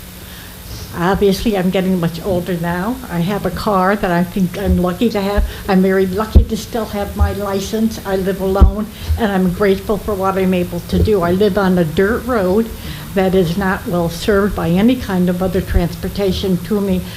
So when I lose my license, I'm going to have to rely on other people. I just want to say that we also don't have the church that we had in town. So when I sleep late, I drive to Amelia to go to church on Sundays. And while I was there last Sunday or 2 Sundays ago, I went into their little plaza, and I was very grateful that they had one of the stores. Thank you, I'm losing my mind as well here. The Dollar General? The Dollar, thank you, Central Store. And I would be lucky to have one in my position now where I'm not going to be able to drive at whim wherever I want to go at whatever distance, to have a dollar store here in town that maybe somebody would drive me 5 miles or so but wouldn't drive me 30 miles into Poughkeepsie. So I would not resent having a dollar store near my home. I don't seem, and I wouldn't regret having one in the town of Stanfordville at all. I feel lucky. Thank you. Can we call him Milo? I'm sorry? Milo? Yeah. I unfortunately can't drive after 9 o'clock. I can sign it, Milo. Don't worry, we don't have police yet. You're good. He said, don't worry, we don't have police yet.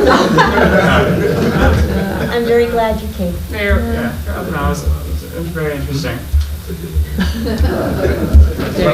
Thanks so much. Have a great day. Good night, See you, Milo.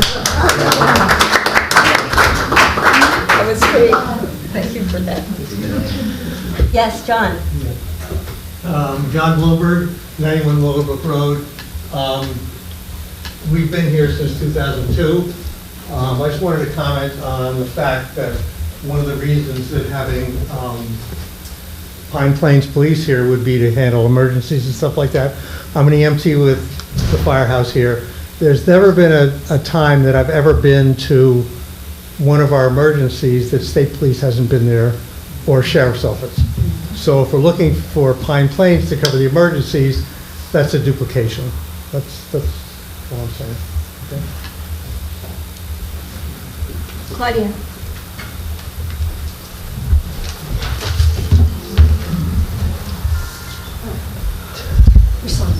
Oh, thank you.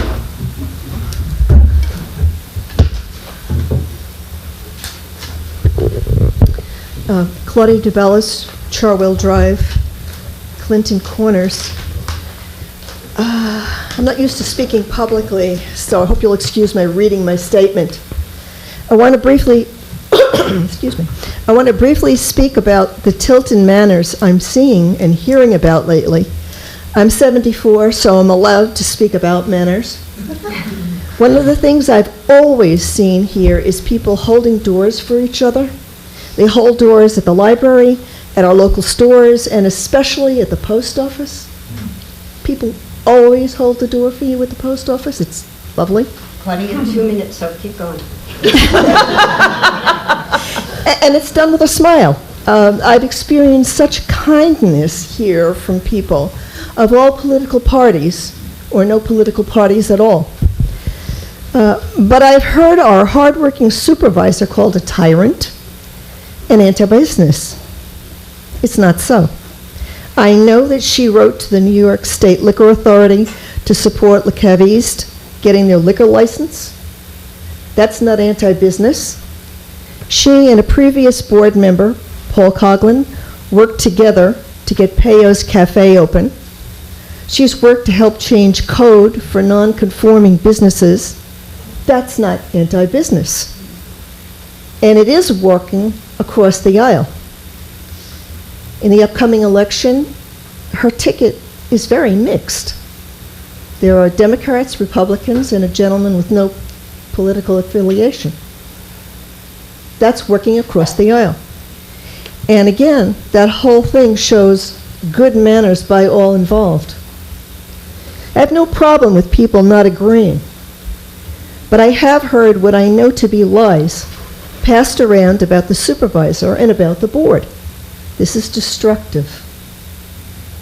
This town is full of hardworking people who volunteer to work on the Haunted Fortress, the Library Board of Trustees, the Rec and Playground Renewal Projects, the Grange, the Town Garden Club, various parks, groups, cleanup efforts, the fire department, and many other helpful groups. We cannot let lies and bad behavior ruin what we have here, which is a highly transparent government staffed by hardworking people supporting the decent people of the town of Stanford. I ask you all to think a bit about your sources and think about how what you say may affect how we all live. Thank you.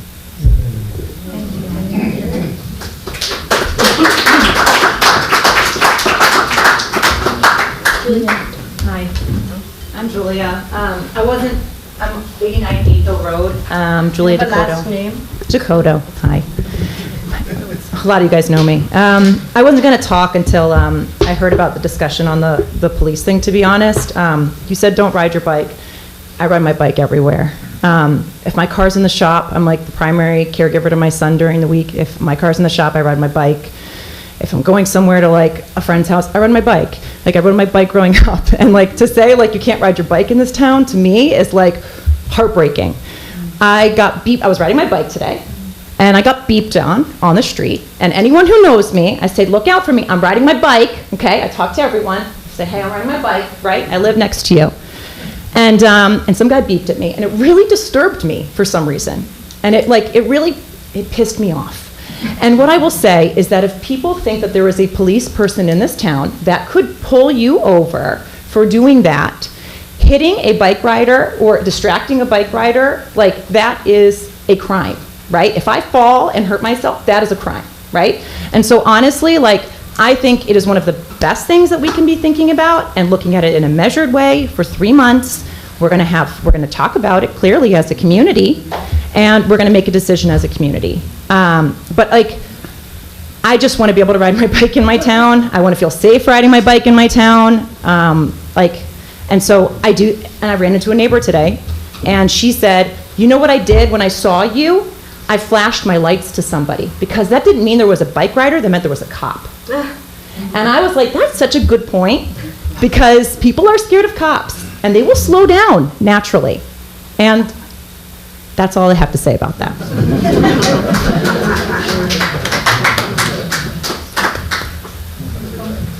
Yes, thank you. Mike. I would love to actually have a policeman around, because I try and act like a citizen policeman. You know, I slow down to about 25 miles per hour as I come through town, and I don't mind it. And I don't mind if you're angry. because I feel that 82 is a very dangerous road. And I'm not going to, my little time that I can do it, I'm not going to let people go faster than 25.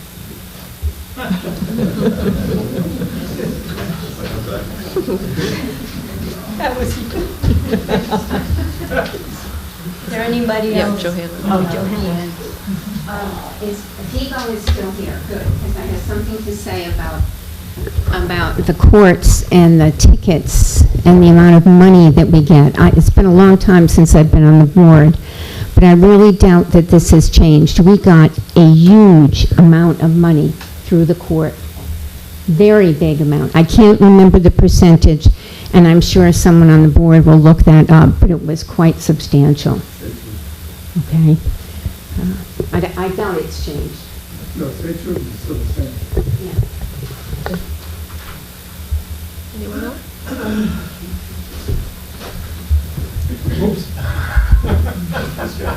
You were speeding, Jim.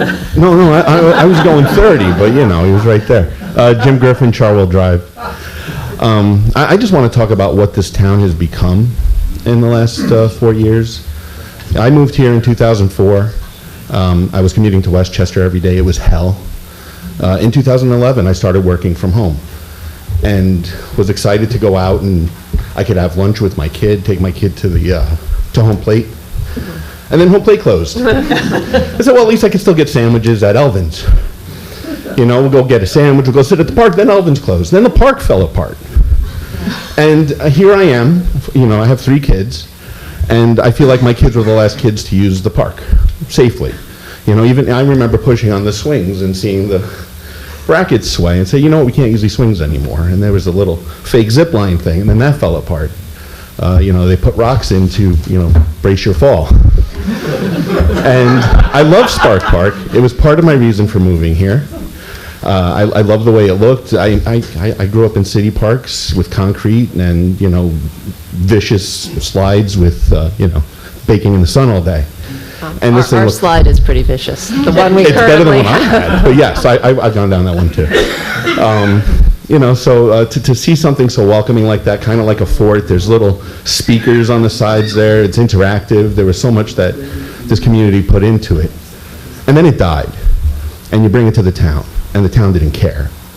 And for so many years, we had a town government that just didn't care to listen to the people, right? We had our supervisor get out there. Every community day talk about how great it was that Stanford was rural, and we're not gonna be like Fishkill. But then we let the town die, because God forbid somebody move here. So, thank you for what you've done for this town. Thank you for bringing it back. Thank you. We have restaurants to eat in. We have places we can order from. I have a hardware store that's functional. They order things for you. They keep things in stock. You could buy wood. Go figure.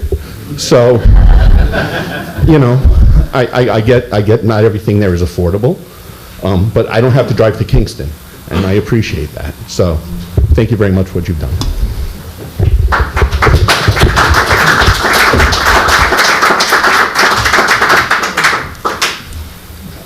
Jane Cottrell. I turned it off. Last, maybe I have to. Turn it on. Sorry. Sorry. Jane Cottrell, 5951 Route 82, Stanfordville. I'm one of the polite people.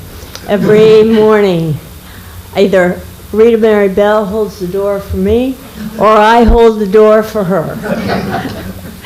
And I've been tortured in this meeting and in the previous meeting by the agony of hearing things that are so dissonant to my experience. I've kept my mouth shut because I felt that the nature of my job, I work for Wendy, disqualified me. I mean, I thought if I stand up and say that what I just heard stated is preposterous, of course I'm going to say that, because look at my reporting relationship. But tonight I realize there's something that I can say, that I want to say, in which I can be totally credible, because I am authentic in this. And it's about the esprit de corps in the staff here at Town Hall. Granted, I did not work here under the prior administration. I was in the building, and I have to say I was like a Moor, but I did not work here. I have worked here since February of 2020, and it's a joyous spot. We get our work done, we laugh, we have teamwork, and we have a leader. And in that, I feel I am totally credible, and I wanted to say it, so thanks for your time. Thanks for your time.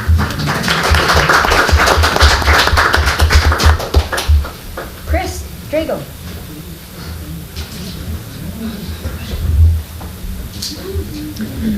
Chris Drago, 1212 Huns Lake Road. Just a quick story that happened this week. I was in jury duty in Poughkeepsie, and it was the first time that I was called for jury duty in a long time. And so went down, and I ran into 3 people from Stanfordville. Janet was one of them. A woman who, I don't know her name, but we waved, and we both recognized each other.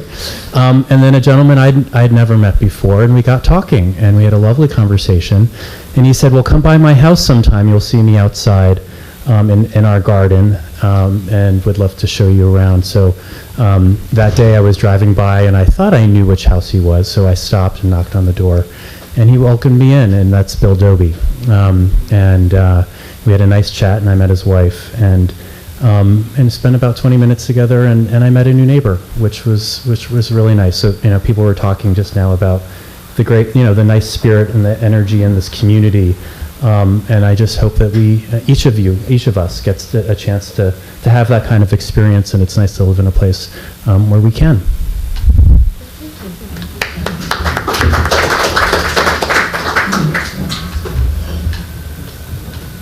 Devo. I just want to say that no one said that you can't ride bicycles, and I think the whole meeting had something to do with how you look. So I think I could be it. Did I say anything wrong? There's nothing wrong, right? Okay. This is just a reminder, you guys, the state troopers do provide most of the money as far as summaries go. There's no doubt about that. It's still the same as it was. But we were talking about hiring part-time people. That's a different issue. We talked about that briefly. I think that... Evil Mike. Oh, jeez, everybody knows who I am already, but, and you all heard me, right?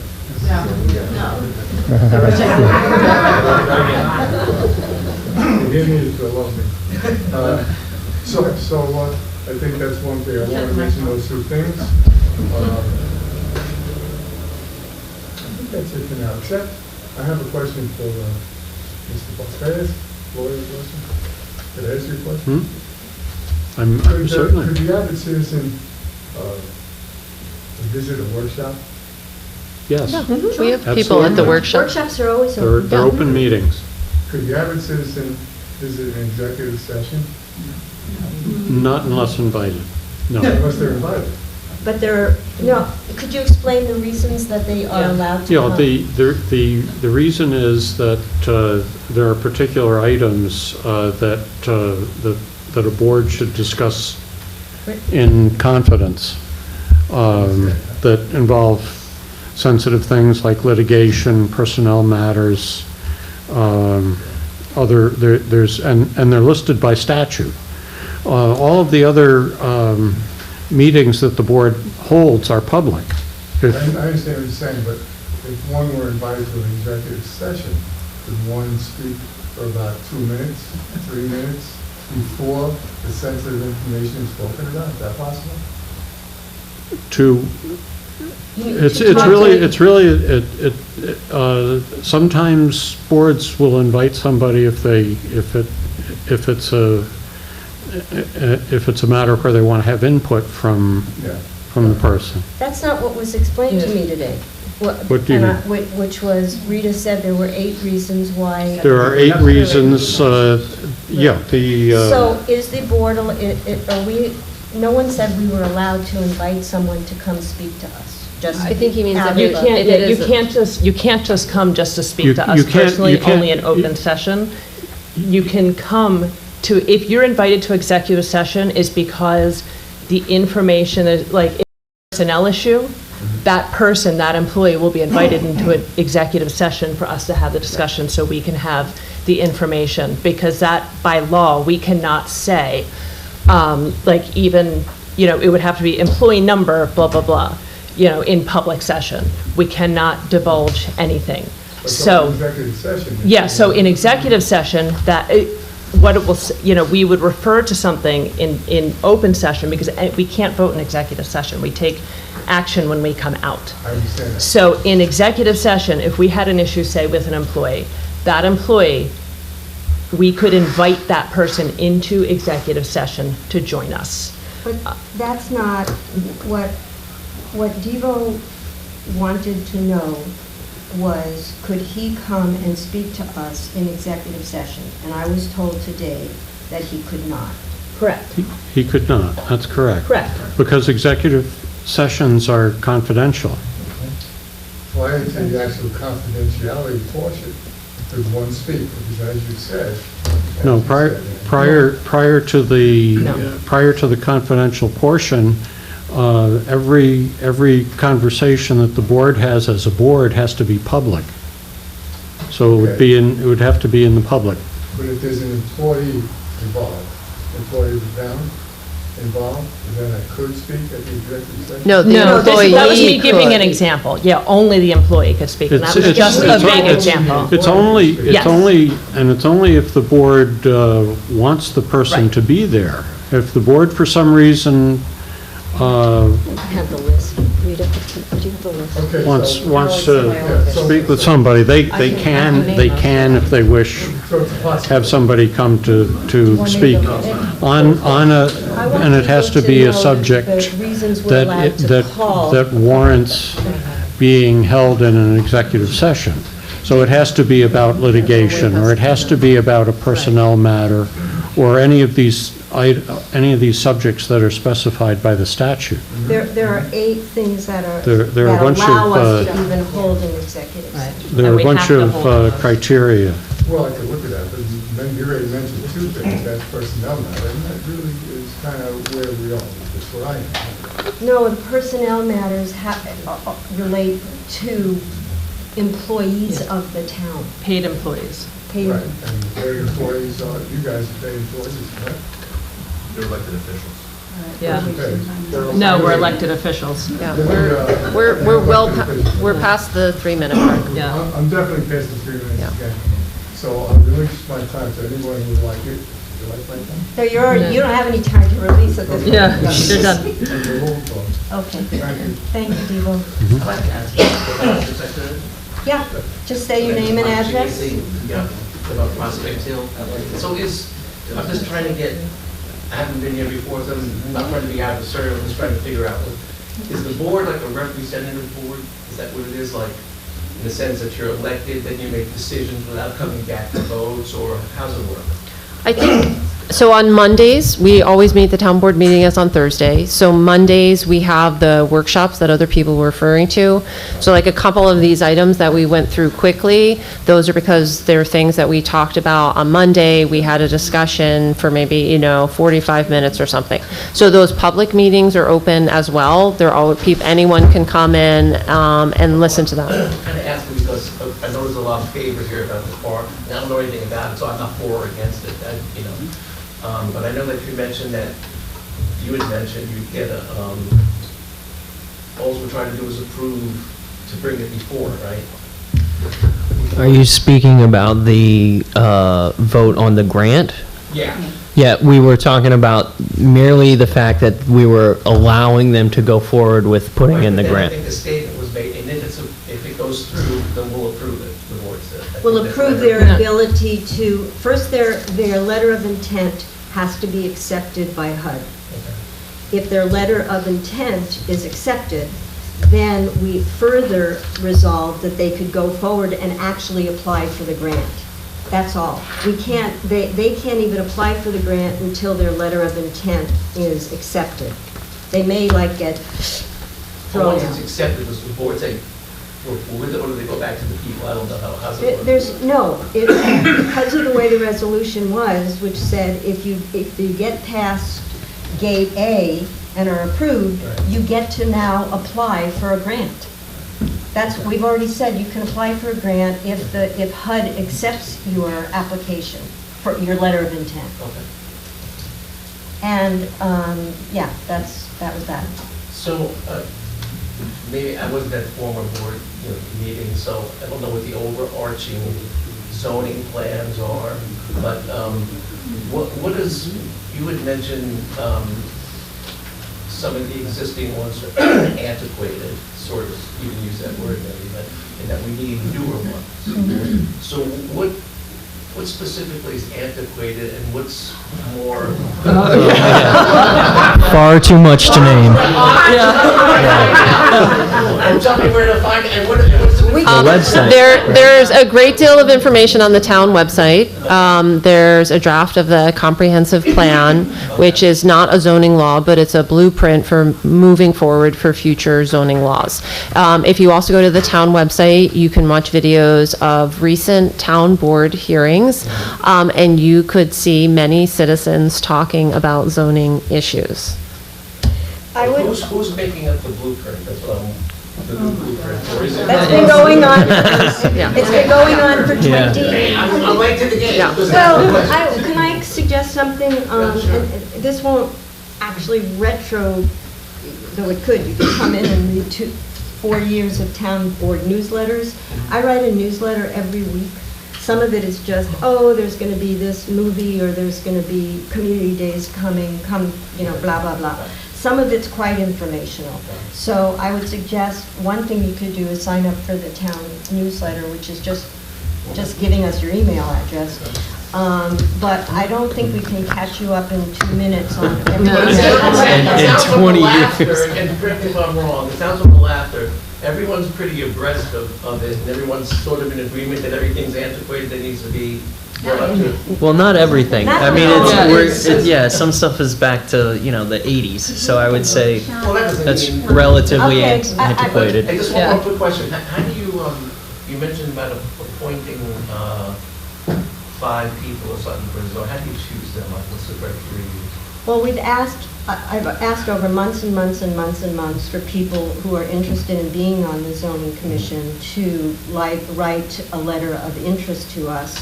We've gotten a lot of responses, and we will go through an interviewing process.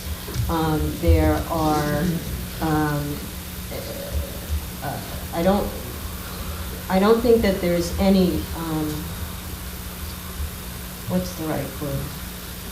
Do you try to have, for a real popular word, diversity? We try to have people who are well-versed. Well, what I mean by diversity is particular different worldviews. That's what it is with that. Well, I think we're way past the 3-minute, but I did. Shut up, we don't like it. We're over everything except you.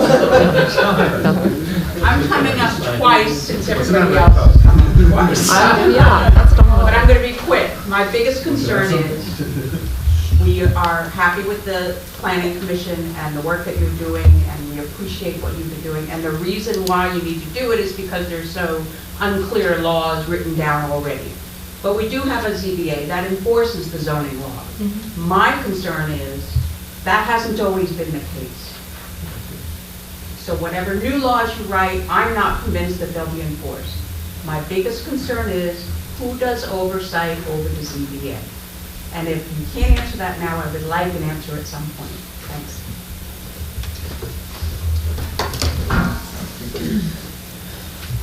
Am I allowed to use the remaining portion of my time, or am I like, is it like toothpaste once it comes out, it's done? Toothpaste? I mean, we didn't keep track of your I only minutes. spoke for like 10 seconds, but okay. No, I'm just asking a question. It's either a yes or no. I don't even remember. I don't know. You can ask, but we're not required to respond. Don't even pay attention to that. I mean, it's only like 20 seconds, but. Yeah, I'm What are you saying? I was saying he can ask.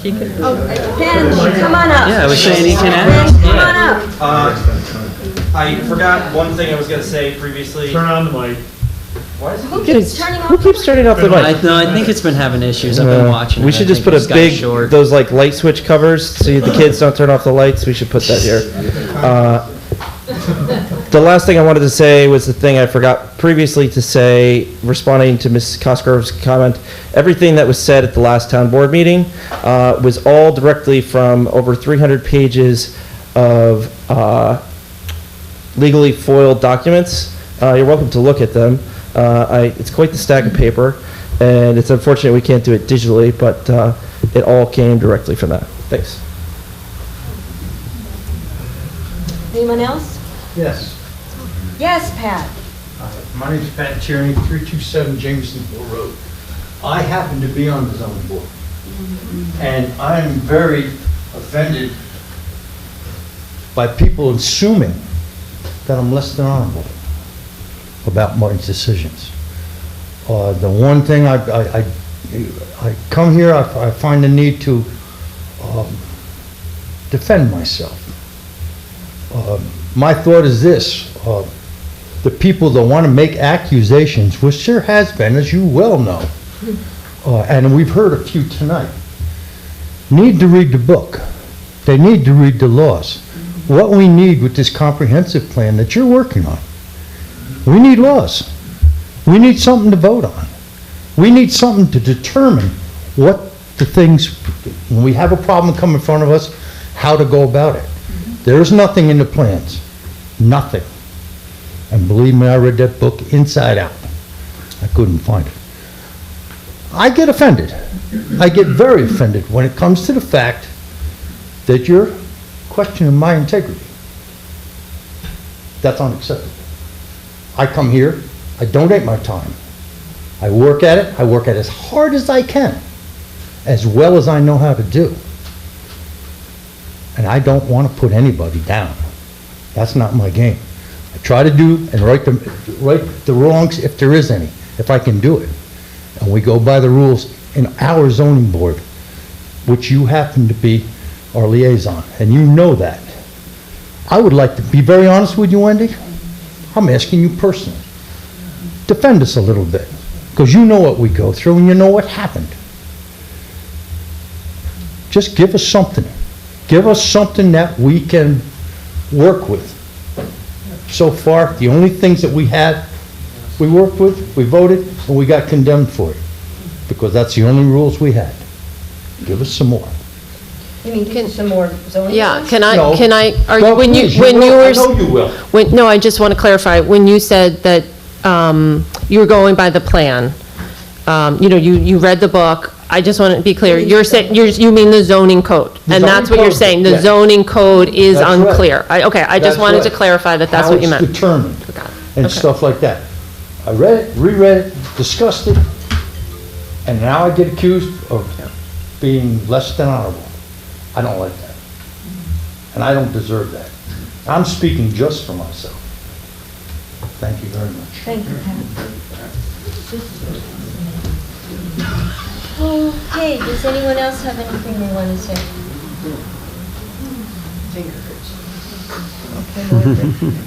I make a motion to enter executive session. Well, first we have to adjourn this session. Okay. I make a motion to adjourn the session and enter executive session. Second. Second.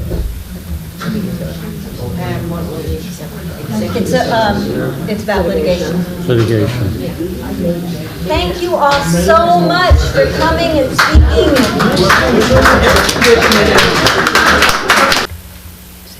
Okay, I make make a motion to come out of executive session. I second that motion. Okay. All in favor? Aye. Aye. So I make a motion to, I guess we have to open the rest of the meeting? We should say that we made that no actions were taken during executive session. No actions were taken during executive session. And now we're making a motion to open up the rest of the meeting. I second that. Aye. Aye. Aye. Okay.